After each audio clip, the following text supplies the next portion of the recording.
I'm Paul Johnson, Senior Minister of this congregation, and I'm very pleased to welcome all of you here this evening for this Hiroshima commemoration.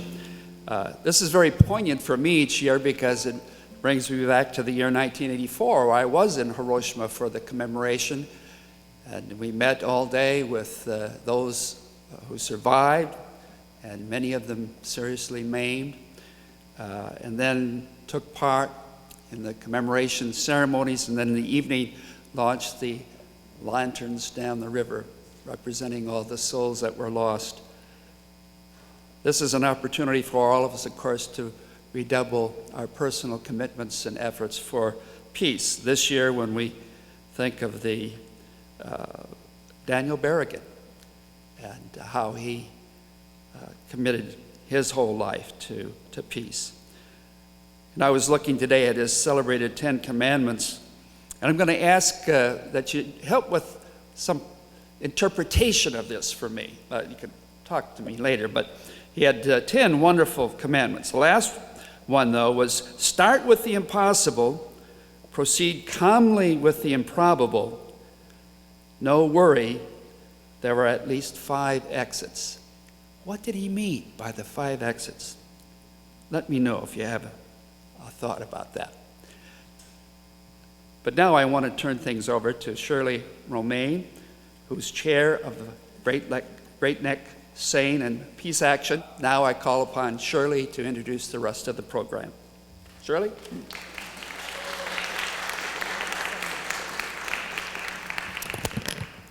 Thank you, Reverend Johnson. And just a few thank yous before we begin the program, because we really are grateful to lots of people who put this together.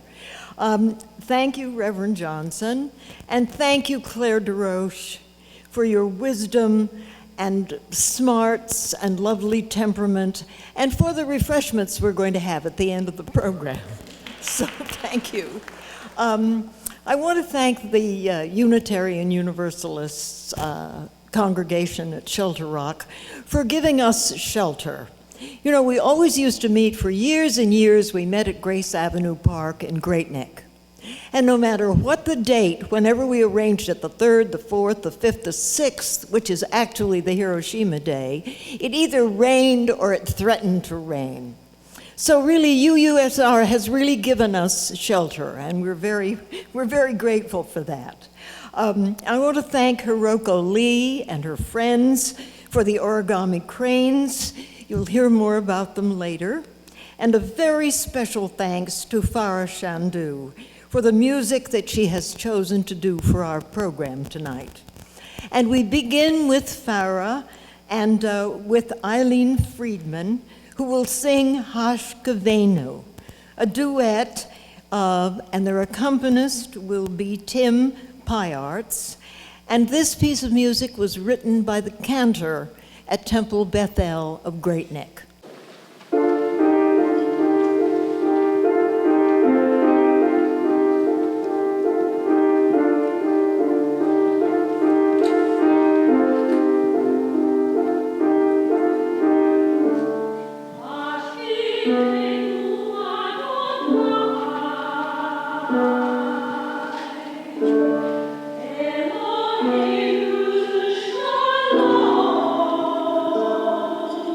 The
Thank you. Lovely and so appropriate. This is a memorial. Tonight, the meeting is dedicated to the memory of Father Daniel Berrigan, who lived his life in nonviolent resistance to end war, nuclear weapons, and poverty. You saw him reading one of the poems in the film loop that you saw before the program began. The heading, I find this very interesting. Sometimes the best way to really know about a person's character is to read the heading in the obituary of that person. It's almost like poetry because the words, it has to be very short and the words have to be exactly correct.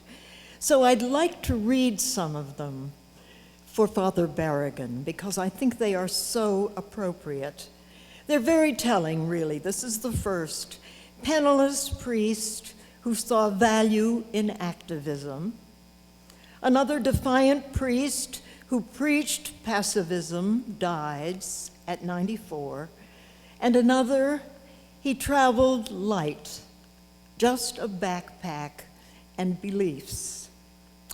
More about him and more poems as the program goes along. Our program tonight marks the 71st anniversary of the beginning of the nuclear age and the deadliest act of war in history, the atomic bombing of Hiroshima and a few days later of Nagasaki. The bomb marked a crucial turning point for the human species. And the volatile world in which we are living 71 years later makes the specter of the bomb more ominous than ever. There are still 16,000 nuclear weapons in 9 countries, and 90% of them are in the United States and in Russia. It is past time for us to change course. Former Secretary of Defense from 1994 to 1947, William Perry, a man who knows more about the science and politics of nuclear weapons than any living person, warns in his new book, My Journey to the Nuclear Brink, that the nuclear danger is growing greater every year, that even a single nuclear detonation could destroy our way of life. He bemoans the fact that the danger of a nuclear catastrophe is greater now than it was during the Cold War, and most people are blissfully unaware of it. His is a compelling and troublesome history of bad politics and bad choices. He wants this memoir to be a wake-up call. I really think he's written it because he feels compelled to share what he knows as both an insider and an outsider person on this nuclear issue. I'm hoping that we can get him to come to UU. I know that he will be speaking in New York in the fall, and I really think it would be very important for us to hear him. In addition to our speakers and more poetry, our call will be for action. This is where we really come in. There are petitions to our local officials, and if you haven't signed one, please don't leave without having signed it. We're going to deliver them personally. And on the backs of your program, you will find addresses for all of our elected members of Congress. Please use them. Margaret Melkonian is our action guru, and she will inspire you to act when she comes up on the agenda. On the positive side, and I think we should try to find some positive things, and we can, we've really had 2 major victories. The nuclear treaty with the United Nations and the US and Iran is a hard-fought reality. And I was looking over my remarks for last year, and last year we were really planning the things that we were going to do to see that this pact was enacted. Well, I believe it was public pressure on our members of Congress that ultimately made it happen. I mean, it was really down to a photo finish, but I really think that had a great deal to do with it. And then when we learned that the president was going to be in Japan, there was great pressure for him to go to Hiroshima. On our part, it may well have moved him to do so. I really don't know that for a fact. But in Hiroshima, he called for a world without nuclear weapons. We must hold him to that. And and it is in this national election, and I bemoan this, that in this election that seems to have gone on forever, there is precious little mention of this great, important issue. I'm sure that's one of the reasons that Secretary Perry has written this book. It's almost as if he feels he's compelled to do it while he still can. And there's a wonderful review of it, if you don't get to the book, a wonderful review of it in the New York Review of Books. Interesting, I read it, and it was signed by Jerry Brown, and I thought, gee, which Jerry Brown is that? And I looked it up, and of course it's Governor Jerry Brown, who's very good on this issue and very aware and cannot say enough about how excellent this book is. And it's not being publicized in a very big way, so it really behooves us to do something about it. I think we really have to address the fact in this election that our candidates are really not dealing with this. There is a lot for us to do, as you will hear later in the program, and we can start tomorrow. So, with that, I want to introduce our next speaker, who is Kate Alexander. She is the new and dynamic Director of Policy and Outreach for Peace Action of New York State. We haven't met except on email, but I am as eager to hear her as I'm sure you are. So here is Kate Alexander. Kate.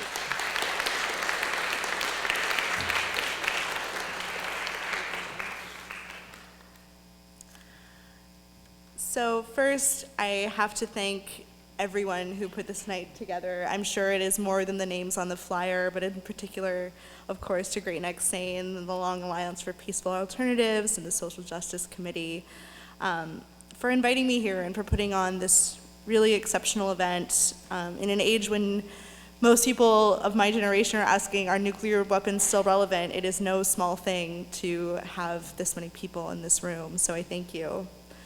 Second, like Shirley, I want to take a minute to acknowledge the difficulty of the world and the political climate in which we find ourselves. Because especially in the last month or so, it has been so heavy and it has been so difficult. But as is so exemplified in the cause of abolishing nuclear weapons, what we're in is not really a political battle fought with moral language. We are in a battle for our morals, which just happens to be happening in the political field.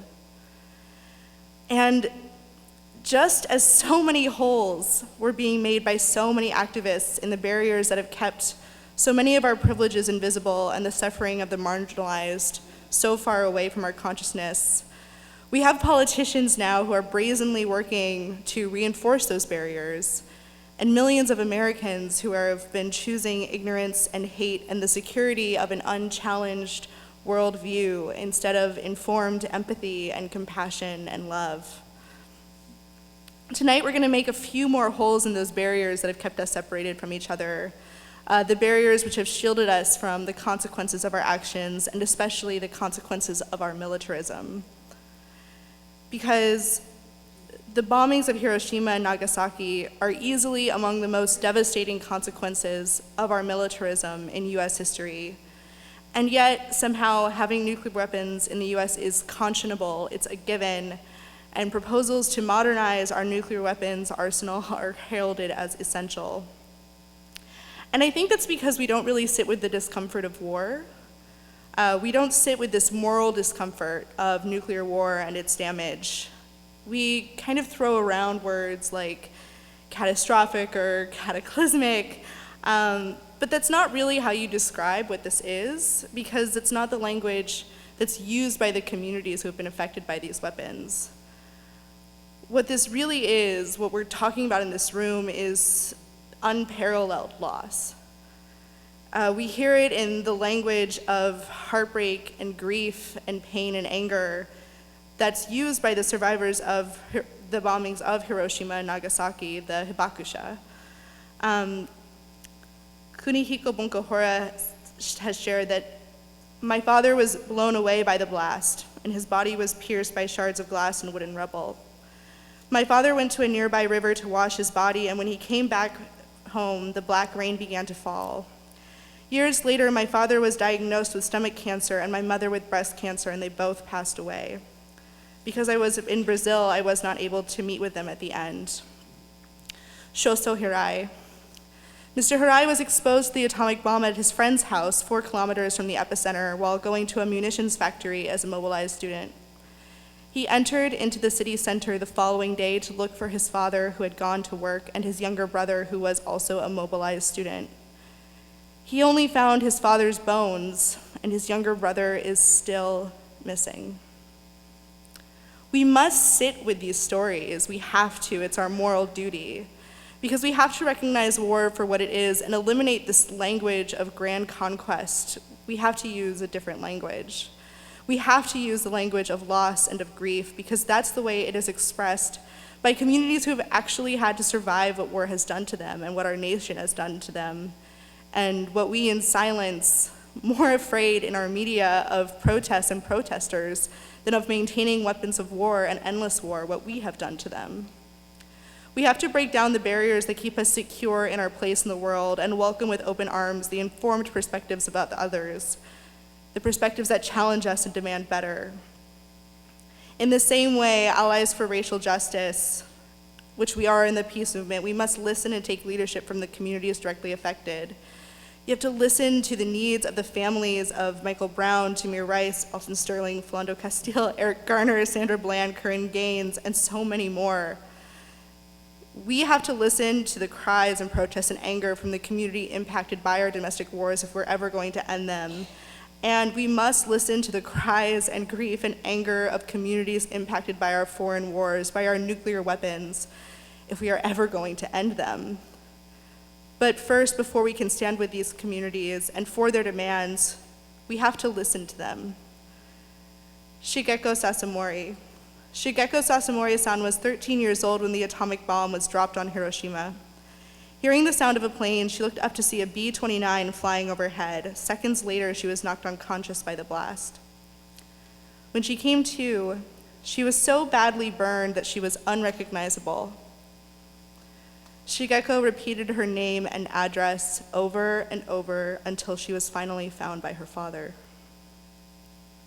This is heartbreak and grief and loss and anger.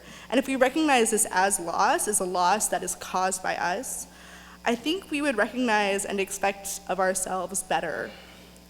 We would begin to exercise moral leadership for nuclear abolition just because it is the right thing to do. For the same reason that little kids say this isn't fair and throw a fit, nuclear abolition is just simply, unequivocally, and essentially just the right thing to do. And the pundits will tell you that it isn't. But the pundits are military experts. They are not foreign policy experts. They are not long-term peace experts. Their background is in the military. They're military experts. The only experts in nuclear war are those who have lived through it. But I don't see any hibakusha on weapons on any of these talk shows when we're talking about nuclear weapons. And they say, these real experts, they say never again.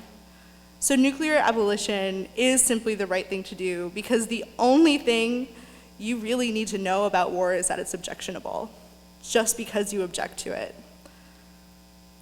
And nuclear war is not simply objectionable, it is unconscionable. Because one nuclear weapon detonating over a city would instantly burn away 40 to 65 square miles. That is roughly the size of San Francisco and 2 to 3 times the size of Manhattan. 120 to 200,000 people immediately died in the bombings of Hiroshima and Nagasaki, and hundreds of thousands more died in the following months and years from radiation poisoning. And the typical US nuclear weapon today is 70 times more powerful than the bomb that destroyed Hiroshima. And we still have over 6,000 of those weapons. But knowing what we did to Hiroshima and Nagasaki, and what we did to the Japanese at home, all I can think of is what were we thinking? And maybe most terribly, how close are we to doing this again, but in the Middle East and to our Islamic friends? If some objective, some mission or goal requires that kind of destruction, maybe we need to reevaluate that goal. Because nuclear weapons do not root out terrorism. Nuclear weapons do not discriminate between military and civilians. Nuclear weapons have not prevented conflict between India and Pakistan. Nuclear weapons have not prevented North Korea from weapons tests. Nuclear weapons have not prevented the US from provoking Russia or vice versa. Nuclear weapons only destroy. They destroy our environment, they destroy our economy, they destroy public health, they destroy families. And as the people creating them, they destroy our hearts and mind and our standing in the world. They don't address any of today's threats in international peace and security. They are a threat in international peace and security. And keeping them and maintaining them wastes our resources. And yet, the current administration is proposing spending $1 trillion over 30 years on nuclear weapons. $1 trillion. Or $348 billion in 10 years, if that number is more imaginable, on a weapon system that we're never supposed to use. For that same amount of money, for 10 years, we could provide 39 million homes with renewable energy, or give 11 million students 4-year scholarships to a public university, again, for 10 years. We could support about 3.5 million veterans receiving VA medical care. We could give about 10 million low-income persons health care for 10 years. We could get over 4 million children enrolled in the Head Start program, or pay the salaries of almost 500,000 elementary school teachers for 10 years. Education, health care, veterans medical care, renewable energy, or nuclear weapons. It's pretty clear to me where we should be spending our money. It's on programs we need, not on weapons we should never use. But instead of thinking about what we could spend with that money, think for a minute about what we will lose because we have to find that money somewhere else.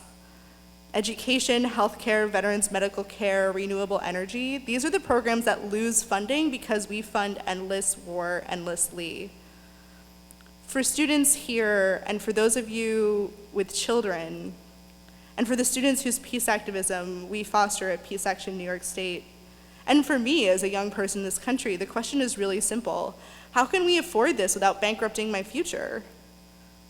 But there's more at stake here than money, even though these are the investments that are going to shape our future. What we're trading in for nuclear weapons is our moral standing. Because how can we listen to Shigeko's story and remind ourselves that she was so badly burned she could not move, and then tell her we are building more nuclear weapons? How can we listen to Shoso Hirai, whose brother is still missing, and tell him we need these weapons because we might have to use them again? How can we listen to Kunihiko Bunkohora, who lost both his parents, and tell him these weapons will protect us and we need thousands of them? President Obama made history this year when he became the first sitting US president to visit Hiroshima. There, he said, "Why do we come to this place, to Hiroshima? We come to ponder a terrible force unleashed in a not-so-distant past. We come to mourn the dead, including over 100,000 in Japanese men, women, and children, thousands of Koreans, a dozen Americans held prisoner. Their souls speak to us. They ask us to look inward, to take stock of who we are and what we might become." Well, I couldn't agree more, Mr. President. So when our pundits and our administration tell us that nuclear weapons are necessary for security, We must shout back, you may be experts in military strategy, but you are not experts in nuclear war. The Hibakusha are experts in nuclear war. They know the cost of nuclear weapons, and our children will know the cost of nuclear weapons when you defund their future. And I have listened to them, and I have grieved for them, and I have learned from them, and today we stand for them in saying we must rid the world of nuclear weapons. Thank you.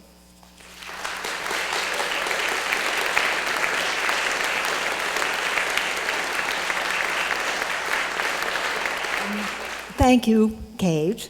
It is now my pleasure to introduce Emily Beck.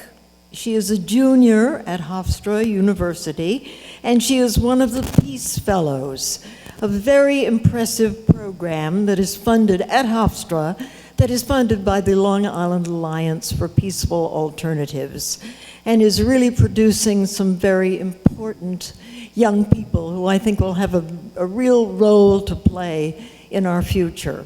So Emily is going to do another of Father Berrigan's poems, and then she has a story to tell you.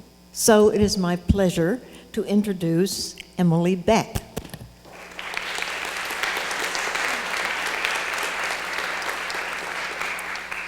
Hello. I would just like to start by thanking everyone who made this night possible and all of you for coming. It's so wonderful to see all of you. Like it was said, I'm going into my third year at Hofstra, and she had mentioned the Peace Fellowship, which Margaret, who's going to be doing the call to action, orchestrates. And so with that program, about 20 of us would get together weekly, students and professors, and we would discuss issues of war and peace, both historical and present. So nuclear weapons are a huge topic that we touched upon in almost every session because it relates to just about everything that we talk about. So this program, it really taught me a lot, and it sort of forced me to recognize certain realities that are easy to ignore because we might not always see them. And it will undoubtedly affect the work that I'll do in the future.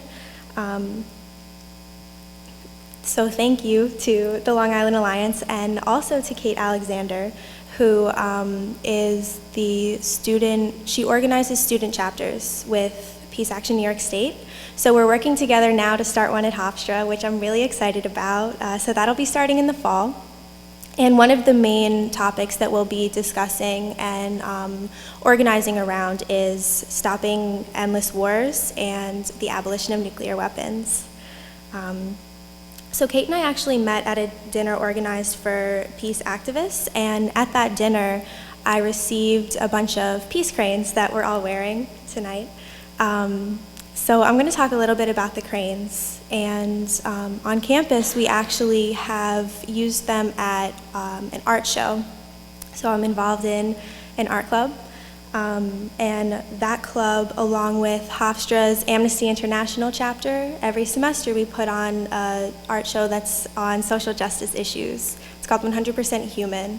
So what we did with the cranes was we strung them, and then we hung them all around all of the art exhibits. So it was really nice, and there was a little educational piece about the cranes and their significance. As I'm sure all of you know, they are recognized internationally as a symbol of peace ever since the world has been introduced to Sadako Sasaki's story, which is what I'm going to be talking about tonight. So Sadako was a Japanese girl living in Hiroshima when the United States dropped the atom bomb. She was 2, and 10 years later, she was diagnosed with leukemia as a result of exposure to the radiation. And according to ancient Japanese legend, a person who folds 1,000 paper cranes will get a wish granted by the gods. So she began folding, and unfortunately, she was only able to fold 644 before she passed away. But then her classmates sort of took up her legacy and started folding as well. And now there are memorials dedicated to her featuring the cranes all over the world, including a large one in Hiroshima. So students at Hofstra have taken on this mission to fold cranes, and we will continue to do that and continue to use the cranes to make peace visible on campus and show why a situation like the atrocities that happened in Hiroshima and Nagasaki can never happen again. So to finish, I'll just read a poem written by Father Dan Berrigan. And though I didn't know him and I didn't have the pleasure of working with him, I am fortunate enough to work with people who do. And in that way, his work and his contributions to peace and to this sort of business that we're in has really enabled me to do all that I can do. So this poem is called Children in the Shelter. Imagine 3 of them, as though survival were a rat's word and a rat's death waited there at the end. And I must have, in the century's boneyard, heft of flesh and bone in my arms. I picked up the littlest boy, his face breaded with rice, his sister calmly feeding him as we climbed down. In my arms fathered in a moment's grace, the Messiah of all my tears, I bore, reborn, a Hiroshima child from hell. Thank you.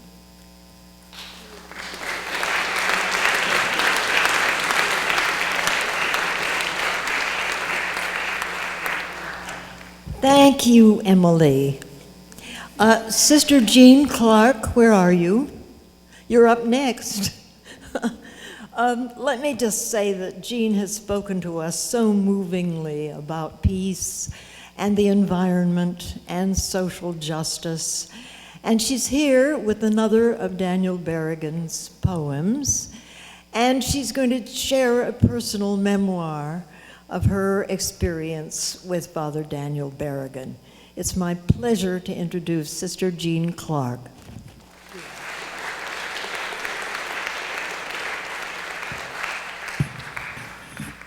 Well, Dan Berrigan changed my life. And in order to read his poem, I would just like to put it in context. In 1980, I went to Ground Zero, Center for Nonviolent Action, in the state of Washington, the home of the Trident submarine. And for those who may not know the Trident, I would just like to describe it. One Trident is 2 football fields long, and on it are 25 missiles, and on each one of those 25 missiles are 14 to 17 individually targeted warheads, atom bombs. 25 missiles, on each missile, 14 to 17 Hiroshimas. One Trident submarine can destroy 409 cities at once. And when I went to Ground Zero, before the first Trident submarine was deployed, the Navy was planning to build 30 of them.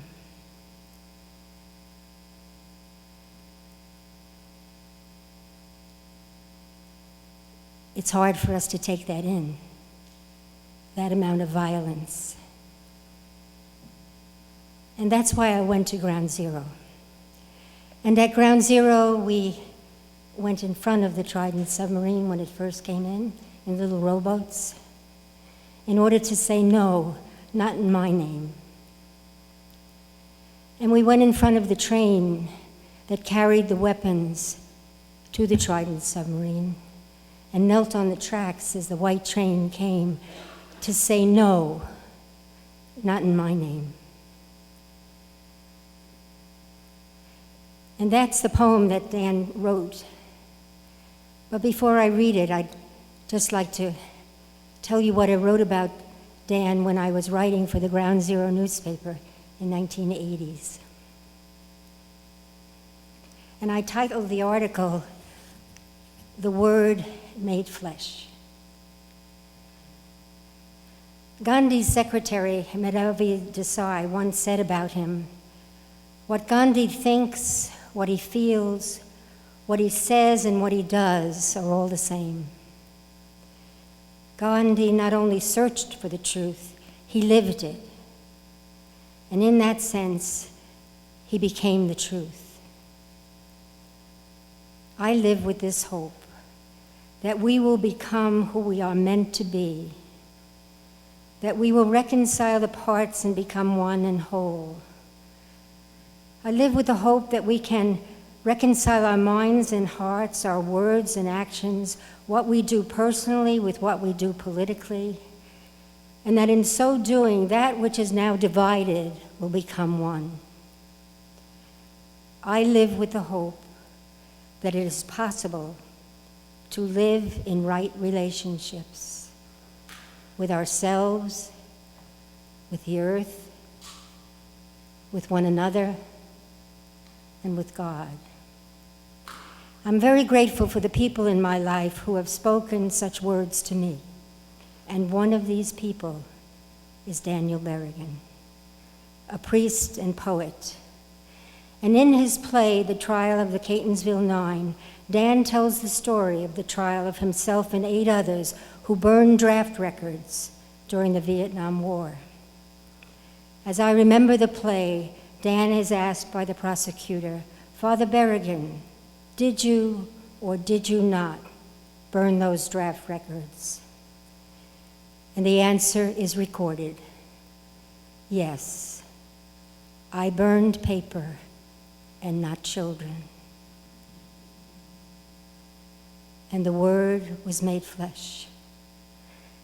Dan made Vietnam real for me in those words. His action was shocking and disturbing, but for me, he made the Word flesh. He did this by acting on the Word of God as he understood it. Thou shalt not kill. Dan had preached that word as a priest, and now he acted on it and spoke that word in a public place, not unlike a church, the courtroom, to be heard by judge and jury. He wrote his word down in a play, and I heard the word. It touched me, and I have never been the same. One day at Ground Zero, after the white train had come and we had knelt in front of it in order to stop it, later on I opened my mail, and in it was this beautiful piece of paper from Dan.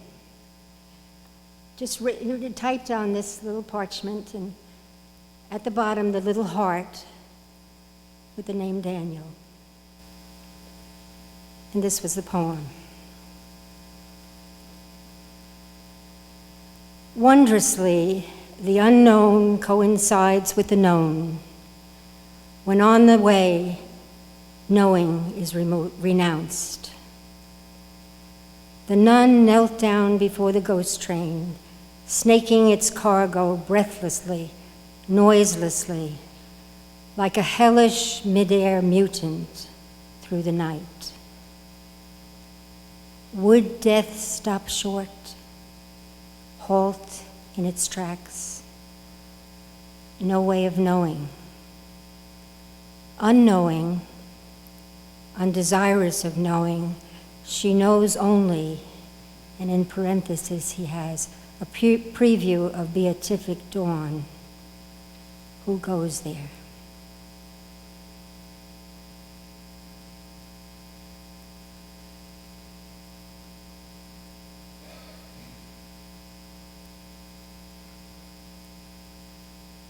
Would death stop short, halt in its tracks? We're still working on that. We're still praying and acting and being, trying to be the truth, each of us. Just like Emily just spoke. So Dan's word was passed on to me, passed on to Emily, and all of us, our words, all of our actions are passed on from one to the other, and we become a community of truth. Thank you so much for giving me this opportunity to share that.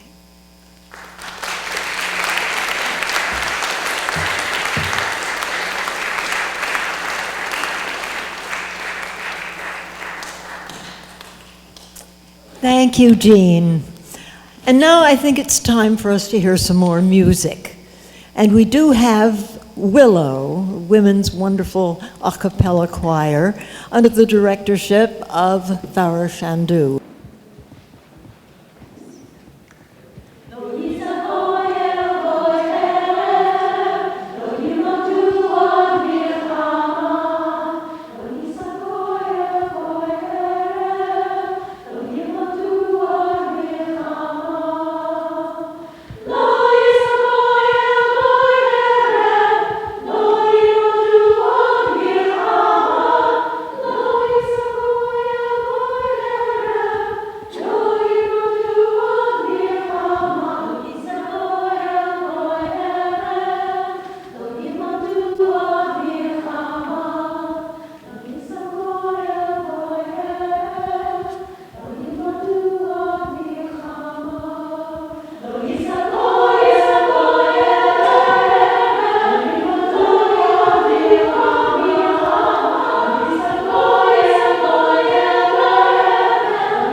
Thank you, Willow.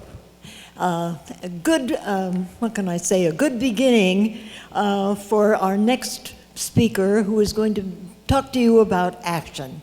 It's Margaret Melkonian. She is the Executive Director of the Long Island Alliance for Peaceful Alternatives, and really one of the great peacemakers on Long Island. her talk, or I can say her theme, is going to be something that Father Berrigan wrote about. He said, "Know where you stand and stand there." And I think that's what Margaret is going to ask you to do. So it's my great pleasure to introduce Margaret Milconian.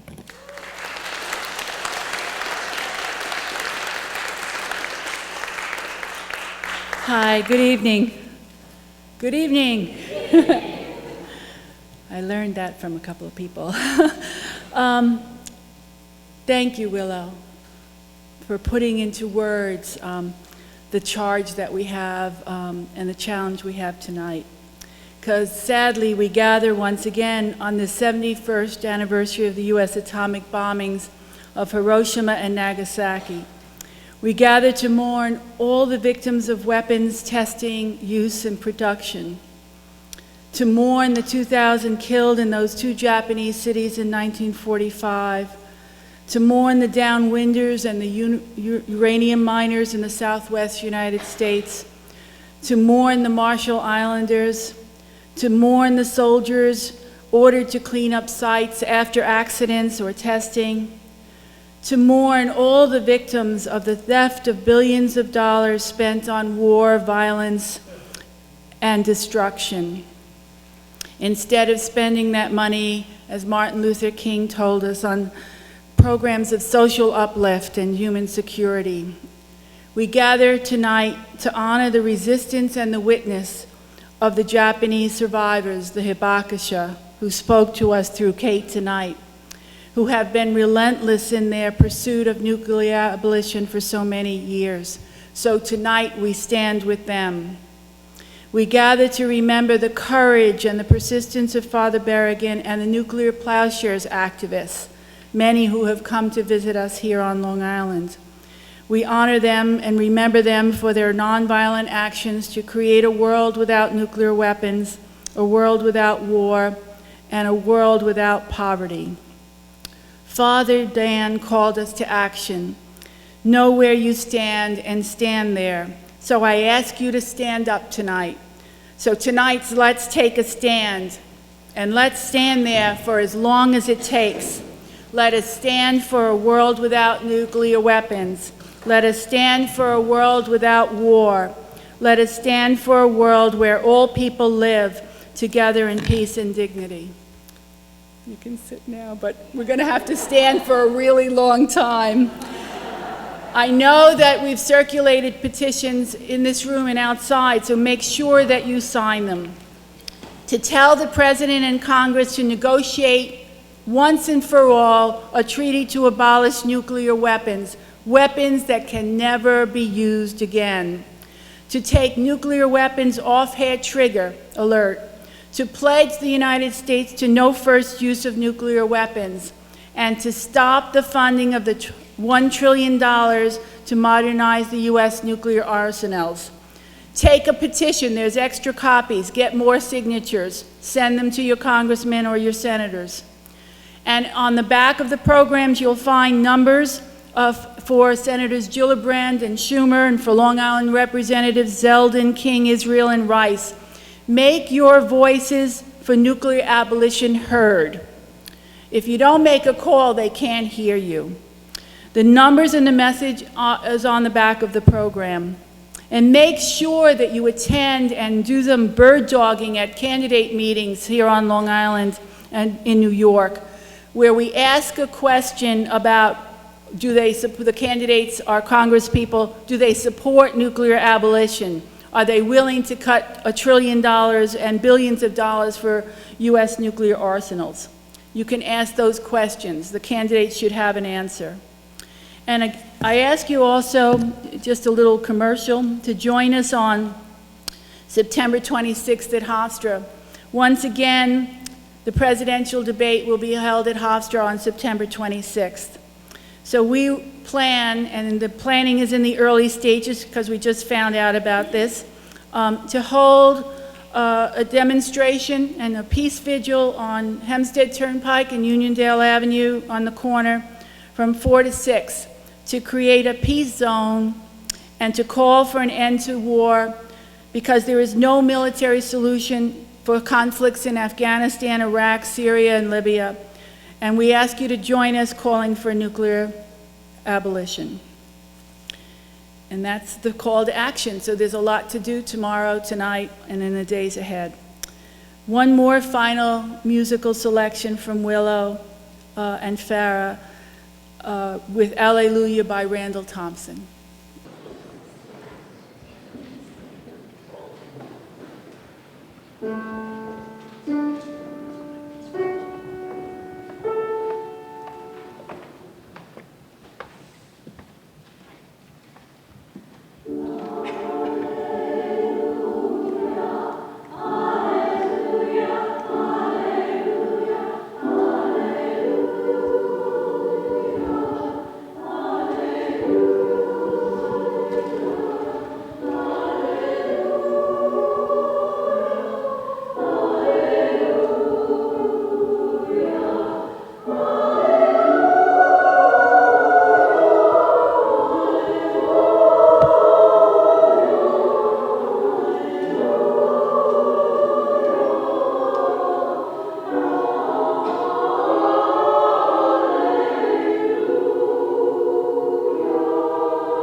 want to thank Willow again for the uplifting music and the healingness of bringing those sounds into this room.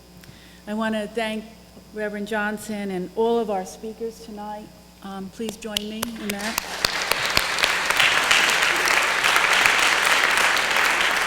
I want to thank the congregation here at Shelter Rock, and I know we've thanked Claire, but we have to thank her again.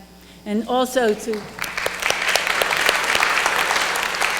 Jen and Linda and Sharon and the others in the office and the AV crew here at Shelter Rock. So thank them.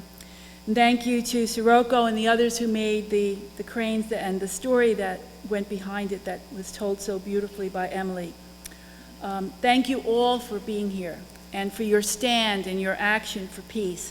Thank you for coming and being part of this, because it's only in the shelter of each other that people can live, and here we are together tonight.